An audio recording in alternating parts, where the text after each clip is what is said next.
Shirley Chisholm holds a distinguished place in the hearts of politics as the first African-American woman elected to the United States Congress, breaking barriers and paving the way for future generations. I am an example of what I had to contend with when I ran for Congress because of the statement being constantly issued on the ground she's a woman. She served not one term in Congress, but 7, representing New York's 12th congressional district from 1969 to 1983. This broke barriers and redefined what was possible for black women in politics. You think that then that there should be greater participation by women in most parts of society? Yes, I think there should be greater participation, but we have to understand that women have always wanted to participate, and they do participate. The question is now, and the issue is, to permit these women to move out in much more meaningful roles, not merely constantly relegate them to a secondary status or subservient status, and not give them the opportunity to express the attributes that they have. Born Shirley Anita Chisholm on November 30th, 1924, she became a prominent force in American politics and an enduring symbol of resilience and progress. Chisholm's parents were immigrants. Her mother, Ruby Steele, hailed from Barbados, while her father, Charles Christopher St. Hill, came from British Guiana. She was eldest of 4 siblings. In 1949, she married her first husband, Conrado Chisholm, in a West Indian-style wedding. Although the couple wasn't able to have children, their union remained a significant part of her personal story. She married her second husband, Arthur Hardwick Jr., in 1977. Arthur was a prominent African-American civil leader.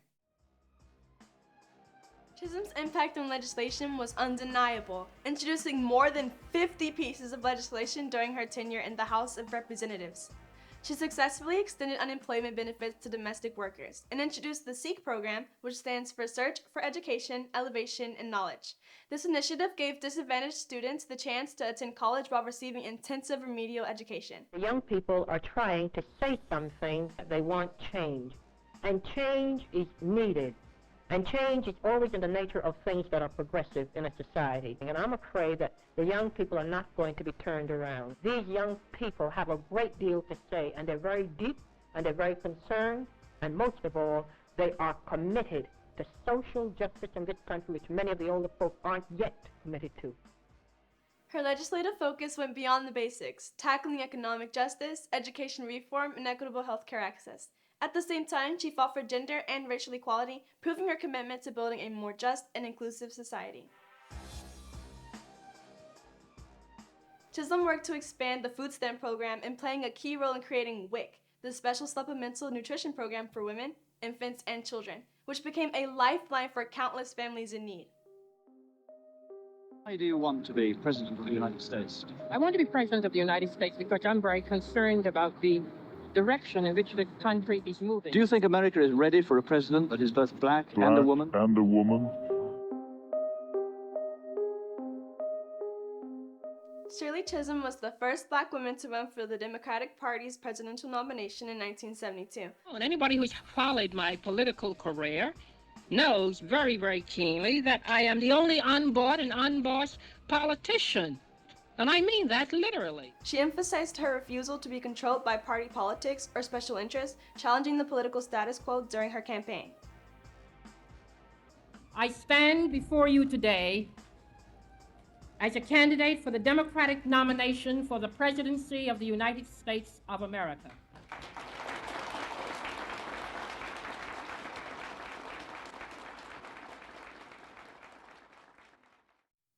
Known for her firm stance on economic, social, and political issues, Chisholm was a tireless advocate for black civil rights and women's rights. Her leadership paved the way for women, especially for women of color, in politics and in public service. In 1971, she was a founding member of both the Congressional Black Caucus and the National Women's Political Caucus, 2 organizations that will continue to uplift marginalized voices in politics today. What's wrong with my running for president of this country? After all, for 15 years, I have been the ghostwriter for a lot of them. Shirley Chisholm's success was driven by a steadfast commitment to inclusion, justice, and the empowerment of marginalized communities. Chisholm was a member of Delta Sigma Theta sorority and the Harriet Tubman Society. She advocated for inclusion, particularly for the integration of the military, the inclusion of African American history in academic curricula, and the increased involvement of women in student government. In 1993, Chisholm was nominated for the ambassadorship to Jamaica. However, due to health issues, she had to withdraw from consideration. Shirley Chisholm passed away on January 1, 2005 at the age of 80. Her death was a result of complications from breast cancer, which had spread to other parts of her body.